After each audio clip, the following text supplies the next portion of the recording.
नमस्कार दोस्तों, मेरा नाम है गुरकीरत और आप सुन रहे हैं शैडो टॉक्स। यहाँ मैं आपको सुनाता हूँ वो डरावनी कहानियाँ जो सिर्फ सुनी नहीं जाती बल्कि महसूस की जाती हैं। तो अगर आपको पुरानी हवेलियाँ, अनसुलझे रहस्य और सच्ची लगने वाली हॉरर कहानियाँ पसंद हैं तो अभी शैडो टॉक्स चैनल को सब्सक्राइब कर लीजिए, क्योंकि ऐसी कहानियाँ आपको कहीं और नहीं मिलेंगी। और हाँ, हेडफोन लगाइए, लाइट बंद कर दीजिए, क्योंकि जो कहानी आप सुनने वाले हैं वो है हवेली का आखिरी कमरा। कुछ हवेलियां खाली नहीं होती, उनमें लोग नहीं रहते, लेकिन यादें रहती हैं, चीखें रहती हैं और कभी-कभी कोई इंतजार करता रहता है। आज जो कहानी मैं तुम्हें सुनाने जा रहा हूं वो किसी किताब में नहीं मिलेगी, क्योंकि जो इस हवेली में गया वो लौटकर पूरी बात बता ही नहीं पाया। गांव का नाम था रतनपुर। चारों तरफ खेत, बीच में कच्ची सड़क और उसी सड़क के आखिर में एक पुरानी हवेली। दिन में भी उसकी खिड़कियां काली आंखों जैसी लगती थीं। गांव वालों का कहना था हवेली रात में जागती है। 20 साल पहले इस हवेली में एक जमींदार रहता था। उसका बेटा एक रात अचानक गायब हो गया। अगले दिन उसका साया हवेली की दीवार पर दिखा, लेकिन शरीर कभी नहीं मिला।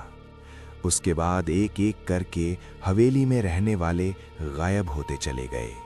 शहर से आया था आदित्य, इतिहास का छात्र। डर से ज्यादा उसे सच जानने की भूख थी। जब गांव वालों ने मना किया तो उसने कहा, अगर सब अफवाह है तो मैं एक रात में लौट आऊंगा। गांव वाले चुप हो गए, क्योंकि जो पहले गया था वो कभी नहीं लौटा। रात होते ही हवेली का दरवाजा खुद ब खुद खुल गया। अंदर कदम रखते ही आदित्य को लगा जैसे किसी ने उसका नाम लिया हो। दीवारों पर पुरानी तस्वीरें थीं और हर तस्वीर में आंखें जैसे उसे देख रही हों।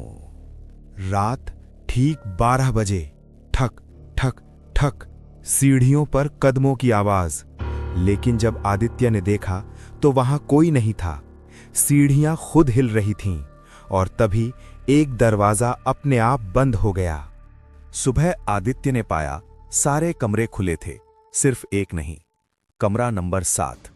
दरवाजे पर अंदर से खरोच के निशान थे, जैसे किसी ने बाहर निकलने की कोशिश की हो।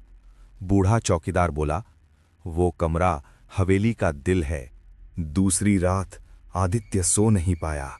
दीवार के अंदर से रोने की आवाज आई, फिर फुसफुसाहट, तुम भी यहीं रहोगे। आवाज सीधे कमरा नंबर 7 से आ रही थी। कमरा खुला, अंदर सिर्फ एक बड़ा आईना।